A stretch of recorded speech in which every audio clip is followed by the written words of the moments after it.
Chapter है 2 और गद्य भाग का क्षितिज भाग का ये लसाहा की ओर शीर्षक है। इसके लेखक है राहुल संस्कृतियान और ये विधा है यात्रा वृत्तांत।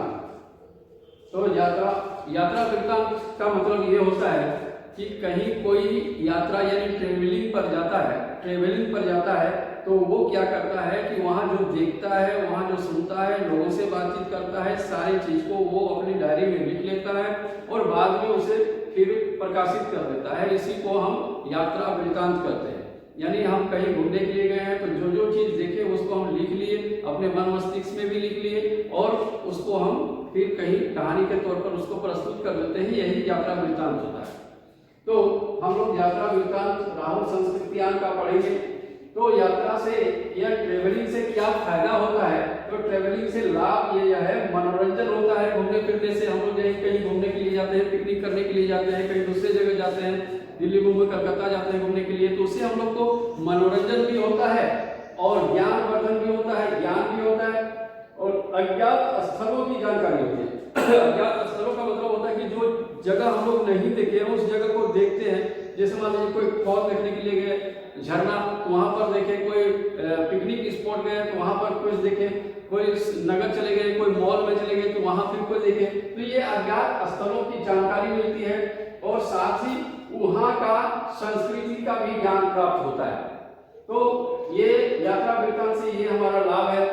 और ये यात्रा वृत्तांत हम जो पढ़ने के लिए जा रहे हैं ये 1929-30 में तिब्बत में जो है तिब्बत की यात्रा पर गए थे हमारे लेखक राहुल संस्कृतियान। और उस समय जो यात्रा वृत्तांत के अंदर जो कठिनाइयां आई उस सारी कठिनाइयों को और तिब्बत की संस्कृति के विषय में उन्होंने हमें बताया है, उन्होंने लिखा है। तो तिब्बत में उस समय ऊंच नीच और जाति प्रथा नहीं था, छुआछूत नहीं था, पर्दा प्रथा का रिवाज नहीं था और यात्रा के दौरान अनेक दुर्गम स्थलों को पार करना पड़ा। दुर्गम मतलब है कि जहां मुश्किल से पार किया जा सकता है। तो चलते हैं, ये यात्रा वृत्तांत को शुरुआत करते हैं कि लेखक हमारे राहुल संस्कृतियान अपने एक सहयोगी, एक साथी, सुमति उसका नाम था, उसको लेकर के ये नेपाल के रास्ते से, चूंकि नेपाल के रास्ते से इसलिए जा रहे थे कि उस समय कलिम्पोंग जो दार्जिलिंग में है हमारे पश्चिम बंगाल में, वो भी हिमालय की तराई में पड़ता है, उधर से भी आप जा सकते हैं।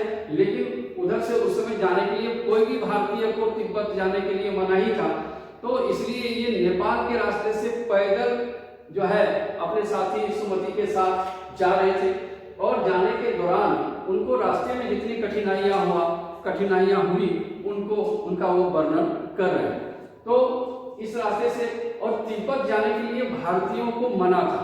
पता नहीं आज अगर तिब्बत और भारत, चीन इसमें टांग अड़ाता है, इसलिए टांग अड़ाता है कि वहाँ का जो दलाई लामा धर्म गुरु है बौद्ध धर्म का, वो हमारे भारत में शरण लिया हुआ है और भारत में शरण लेने के कारण से जो है वो चीन हमेशा चिढ़ा रहता है क्योंकि तिब्बत पर वो अपना कब्जा जमाना चाहता है। इसलिए भारतीयों को वहां आना जाना पाबंद था। तो हमारे लेखक जो है छद्म भेष पर, यानी भेष बना करके, रंग रूप अपना बदल करके, जैसे मान लीजिए कि जोकर कोई बन जाता है तो उस तरह से, तो यहाँ पर अपना भिखारी का रूप धारण करके और तिब्बत की जा रहे थे। अब तिब्बत क्यों जा रहे थे? तो हम जैसे बताएं कि वहां का जो धर्म गुरु है वो दलाई लामा अभी हमारे भारत में आए हुए हैं। भारत में मतलब है कि 50 साल से यहाँ भारत में है और वो शरणार्थी है हमारे देश में। तो वहां पर बौद्ध धर्म का कुछ हाथ का लिखा हुआ बुक है या कॉपियां हैं जिसको पढ़ने के लिए और वहां की संस्कृति को जानने के लिए, चूंकि राहुल संस्कृतियान बचपन में नाम इसका केदारनाथ पांडे था, बाद में उन्होंने बौद्ध धर्म स्वीकार कर लिया था। बौद्ध धर्म स्वीकार कर लेने के कारण से बाद में उन्होंने अपना नाम बदल लिया और ये राहुल संस्कृतियान नाम हो गया, और नहीं तो केदारनाथ पांडे बचपन में नाम। तो जो बौद्ध धर्म ये स्वीकार कर लिए तो बौद्ध वचनों को, बौद्ध धर्म के विषय में जिज्ञासा जागी और वो जानने के लिए तिब्बत जा रहे थे।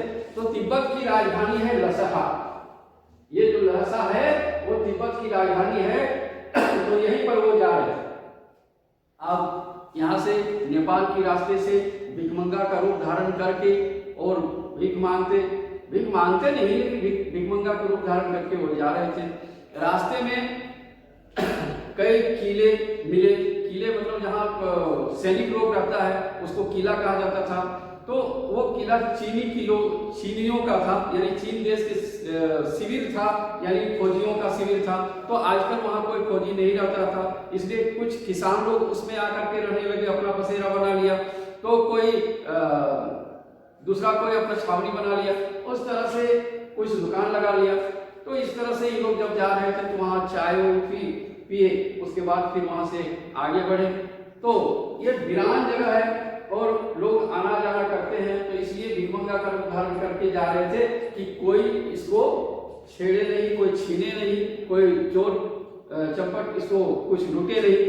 रही बात, इसलिए भी भिखमंगा का रूप धारण करने लगा कि जो सुनसान जगह होता था, एक जगह घुमाव बहुत जगह था, घुमाव था, उस घुमाव जगह पर चोर डाकू बदमाश लोग रहते थे।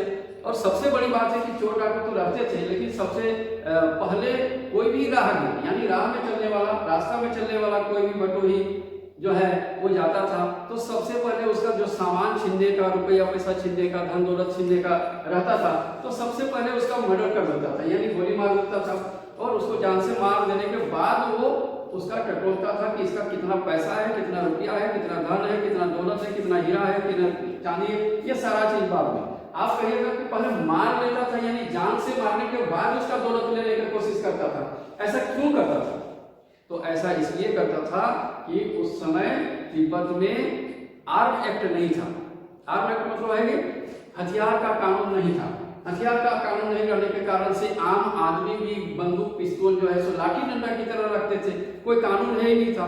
तो इन लोग को जब भय होता था तो पहले चोर डाकू को ये भय रहता था कि अगर हम उसको जान से नहीं मारते तो वही हमको जान से मार देगा, इसलिए पहले जान से मार देता था, इसलिए उसके बाद वो उसका सामान लूटता था। तो ये जब जाने लगे तो जाते जाते बहुत दूर चले गए।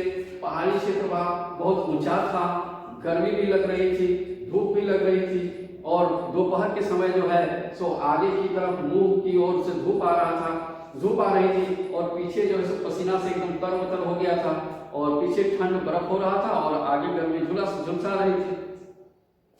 और एक जगह उन लोग थोंगला में जो है सो रात रुका। उसके बाद दूसरे दिन सुबह वहां से उन्होंने दो व्यक्ति ने दो घोड़े ले लिए, यानी लेखक राहुल संस्कृत्यान, उसका साथी सुमति। घोड़ा लेने के बाद जो है सो घोड़ा लेकर के चलने लगा। चलते चलते चलते चलते रास्ते में एक जगह दो रास्ता मिला। लेखक का घोड़ा थोड़ा मंद चलता था, थोड़ा आलसी था, थोड़ा लेजी था, धीरे धीरे चलता था। ये मारने पर और धीरे हो जाता था और खड़ा हो जाता था। तो ये जैसे चल रहा था वैसे चलने लगा। सुमति चलते चलते आगे बढ़ गया। एक जगह दो रास्ते मिला, तो दो रास्ते मिला तो वो दाहिने वाला रास्ता में जाना था, ये बाएं वाला रास्ते में से करीबन 4 किलोमीटर 2.5 किलोमीटर चला गया। तो 2.5 किलोमीटर जब चला गया और बाद में पूछा तो वहां बोला कि भाई ये आपको दाहिने वाला रास्ता समझ, राइट हैंड वाला में जाना था, लेफ्ट हैंड वाला में नहीं आना था आपको। तो वहां से फिर वो रिटर्न आया तो 2.5 5 किलोमीटर हो गया, और फिर वो बहुत आगे बढ़ गया था। शाम को वो देर तक पहुंचता है किसी गांव में, वो सुमति ठहरा हुआ था। वो देख करके सुमति, उसका जो साथी था, वो बहुत गुस्सा हो गया। वो मंगोल जाति का था, यानी नेपाली प्रजाति का था, इसलिए गुस्सा और लाल दिखाई दे रहा था उसका चेहरा पूरा। उसके बाद उन्होंने कहा कि इसमें मेरा क्या दोष है भाई, ये घोड़ा मेरा मन चल रहा था, धीरे धीरे चल रहा था, जिसके कारण से ऐसा स्थिति होगा। और उसके बाद वहां से जो सुमति था वो कंडा, हाथ का कंडा, ये रक्षा सूत्र बांधने के लिए ये बोध गया से वो लेकर के गया था। तो बोध गया में इसका मंदिर है, क्योंकि बोध गया में ही भगवान बुद्ध का ज्ञान प्राप्त हुआ था। तो वहां से ये कंडा, ये जो रक्षा सूत्र है, ये रक्षा सूत्र लेकर के गया था। तो बगल के गांव में वो जाना चाह रहा था। तो लेखक ने कहा कि नहीं, अभी अगर ये जाएगा तो कम से कम 1 सप्ताह लगा देगा, और हम जो जहाँ जा रहे थे लहसा की ओर, तो यहाँ पर हम पहुंच नहीं पाएंगे समय पर। इसलिए उसको कहा कि जितने पैसे तुम कमाएगा उसको हम शाम तक तुमको वहां दे देंगे। तो वो मान गया, चला गया। तो एक जगह पर वहां इस बीच में रास्ते में एक गांव मिलता है, जहां शाम के समय वहाँ के लोग छंग यानी माड़ी की तरह यानी दारू की तरह वो नशीला पदार्थ लोग पीते हैं और कोई होश हवास में नहीं रहता। तो ये लोग भिखारी था, इसलिए लोगों को डर नहीं था। अगर कोई मान लीजिए कि कुछ करता तो ये लोग कुछ करता, दे दे भीख दे ऐसा करता था, तो इन लोग को कोई बोलने वाला नहीं था। और उस गांव में क्योंकि सुमति का कोई पहचान वाला था, इसलिए उसको रहने के लिए जगह मिल गया।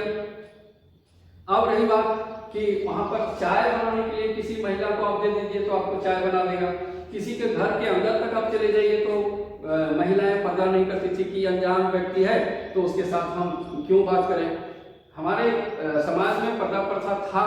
अगर गांव में आज भी महिलाएं अगर पुरुष कहीं से आ जाता है, कोई नया आदमी आ जाता है तो महिलाएं जल्दी सामने नहीं आती है। कोई बच्चा को भेज देता है कि किसको खोज रहा है, किसको पूछ रहा है, वो आपके पिताजी अभी घर में नहीं है ऐसा बता दो, महिलाएं सामने नहीं आती। लेकिन वहाँ ऐसी कोई बात नहीं थी। वहाँ अगर आपको चाय बनवानी हो तो एक किसी महिला को किसी घर में जाकर के आप दे दीजिए, वो चाय आपको बना देगा।